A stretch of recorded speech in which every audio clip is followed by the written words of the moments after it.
Hello, welcome to Iqra GS. आपका स्वागत है आपके अपने यूट्यूब चैनल इकरा जीएस में।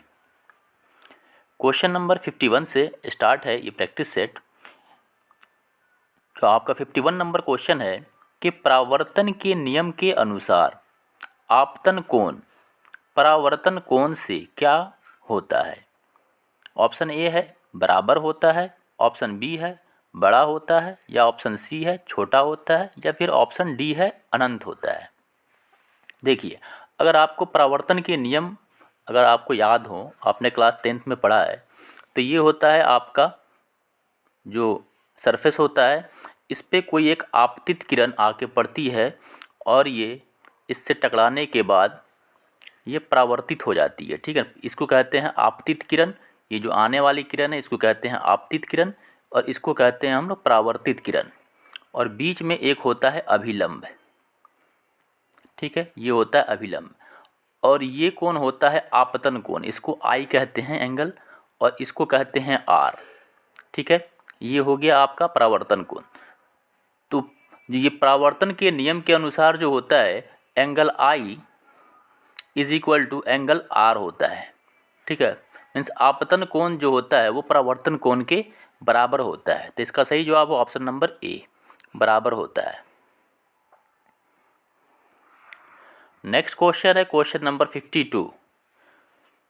गर्भ में पल रहे बच्चे को पोषण निम्न में से किस माध्यम से प्राप्त होता है। ठीक है, तो ऑप्शन इसकी ए दिया हुआ है प्लेसेंटा की वजह से, ऑप्शन बी दिया है मुख की वजह से, या ऑप्शन सी है ए एवं बी दोनों, ऑप्शन डी है इनमें से कोई नहीं। ठीक है, तो इसका आपका सही जवाब हो जाएगा ऑप्शन नंबर ए, प्लेसेंटा की वजह से। ठीक है, प्लेसेंटा मीन्स गर्भनाल होता है, माता के गर्भ में होता है ये, जो शिशु के नाभि से जुड़ा होता है। इसी के माध्यम से गर्भ में पल रहे बच्चे पोषक तत्व प्राप्त करते हैं।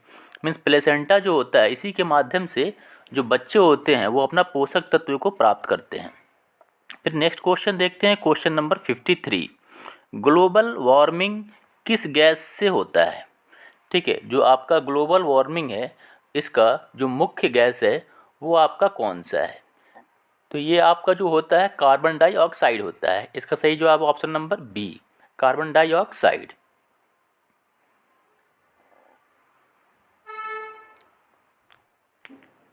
क्वेश्चन नंबर 54 है, उत्पादक और खाने के क्रम को क्या कहते हैं।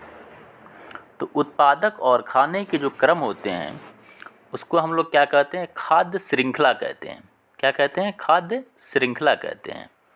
ठीक है, नेक्स्ट क्वेश्चन है क्वेश्चन नंबर 55। अनुवांशिकता की सबसे छोटी इकाई क्या है।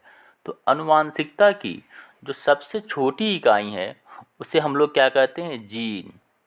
ठीक है, जीन कहते हैं उसको। क्वेश्चन नंबर 56 है, डीऑक्सीजनित रुधिर शरीर में किस में आता है। ठीक है, डीऑक्सीजनित रुधिर शरीर में किस में आता है। ऑप्शन ए है बायां निलय में, ऑप्शन बी है दायां निलय में, ऑप्शन सी है बायां अलिंद में, ऑप्शन डी है दायां अलिंद में। तो इसका आपका सही जवाब होगा ऑप्शन नंबर बी, जो आपका डीऑक्सीजनित होते हैं रुधिर वो शरीर से दायां निलय में आता है। Question number 57। प्रारंभिक खाद्य नहीं है। तो प्रारंभिक खाद्य कौन सा इसमें नहीं है। ऑप्शन दिए हुए हैं, ऑप्शन ए है दुग्ध, ऑप्शन बी है सब्जी, ऑप्शन सी है फल, और ऑप्शन डी है अनाज। ठीक है, तो आपके प्रारंभिक खाद्य के अंतर्गत में जो सब्जी, फल तथा अनाज आते हैं। ठीक है ना, सब्जी, फल और अनाज आते हैं, तो दुग्ध नहीं होगा इसका। इसका सही जवाब ऑप्शन नंबर ए हो जाएगा।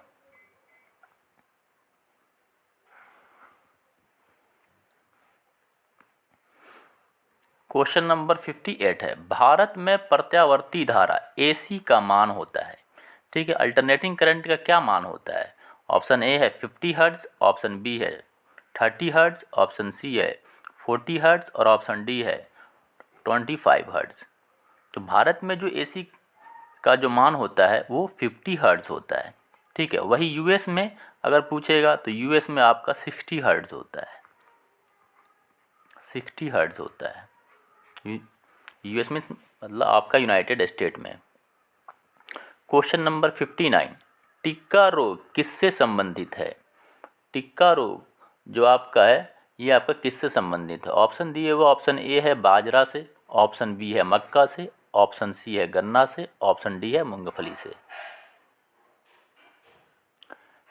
तो इसका सही जवाब है ऑप्शन नंबर डी, मूंगफली से होता है।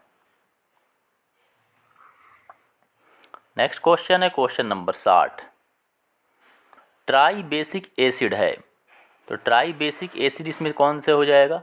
ट्राई बेसिक जो एसिड होता है वो आपका होता है फॉस्फोरिक अम्ल, ठीक है ना, H3PO H3PO4, ये आपका ट्राई बेसिक अम्ल है। किसमें, इसमें क्या करेगा ये H का ये जो प्लस है ये क्या देगा 3H+ देगा, इसलिए इसको ट्राई बेसिक अम्ल बोलते हैं।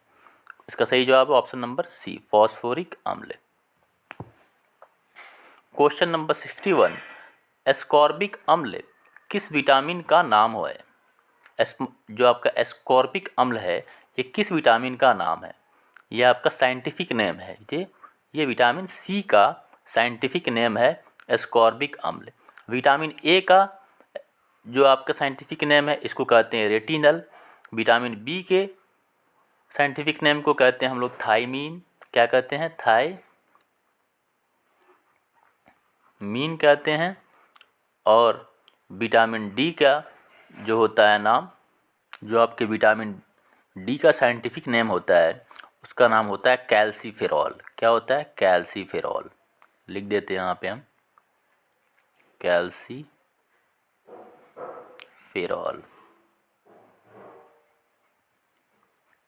ठीक है। इसका विटामिन ए का नाम होता है रेटिनॉल।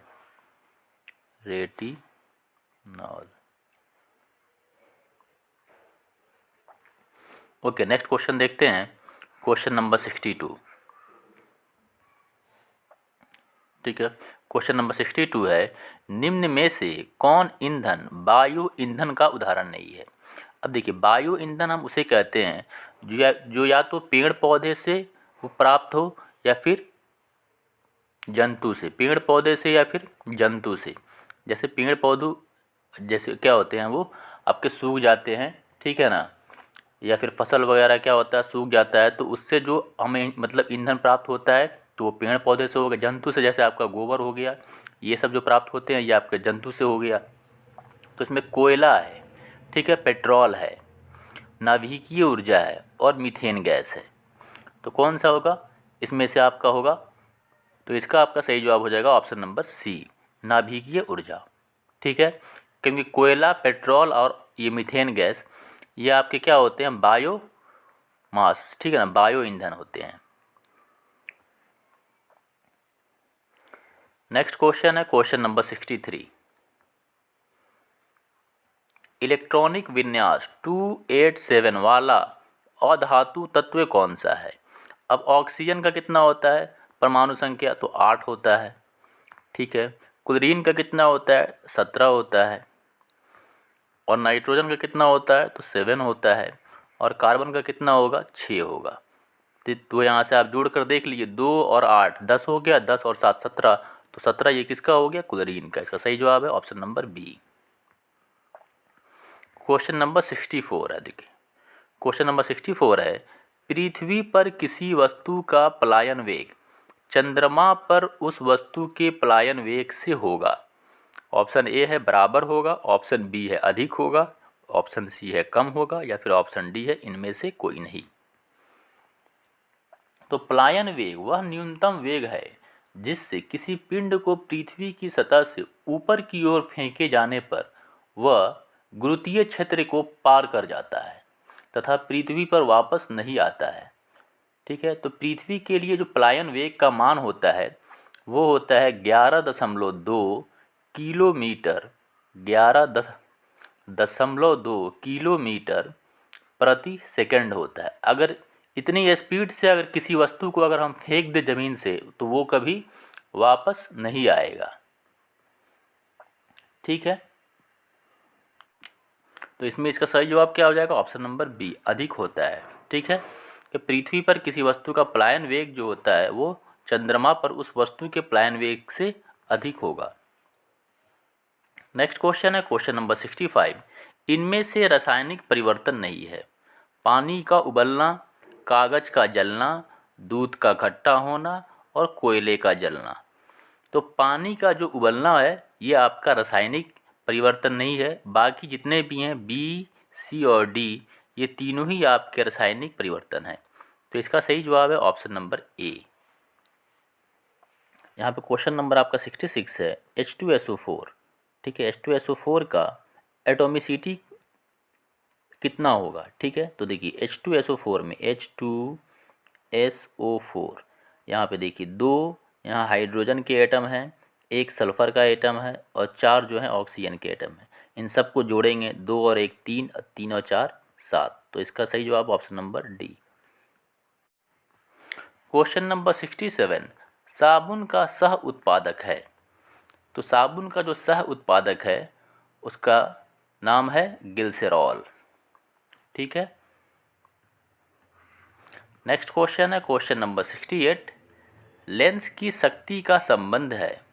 लेंस की शक्ति का जो संबंध है देखिए P होता है 1/f। ठीक है, तो फोकस का 2/3, फोकस के अनुक्रमानुपाती, फोकस का व्युत्क्रमानुपाती और इनमें से कोई नहीं। तो फोकस के क्या हो जाएगा? व्युत्क्रमानुपाती होगा ये इसका सही जवाब। नेक्स्ट क्वेश्चन है क्वेश्चन नंबर 69। वनस्पति घी बनाने में प्रयुक्त प्रक्रिया है। तो जो इसकी प्रयुक्त प्रक्रिया होती है ये वनस्पति घी बनाने में वो होता है हाइड्रोजनीकरण। हाइड्रोजनीकरण जो होता है ये वनस्पति घी बनाने में इसकी प्रयुक्त प्रक्रिया होती है। Question number 70। मध्य कर्ण में इनमें से कौन सा हड्डी नहीं पाया जाता है? मध्य कर्ण मतलब कान में। तो मध्य कर्ण में कौन सा हड्डी नहीं पाया जाता है? तो हैमेट। जो हैमेट होता है उसको मध्य कर्ण में नहीं पाया जाता है। जो क्वेश्चन नंबर 70 है ये आज का लास्ट क्वेश्चन है। ठीक है, अगर आपको वीडियो पसंद आया होगा तो आप हमारे चैनल को सब्सक्राइब करें। फिर मिलते हैं अगली वीडियो में इसी तरह के एक प्रैक्टिस सेट के साथ।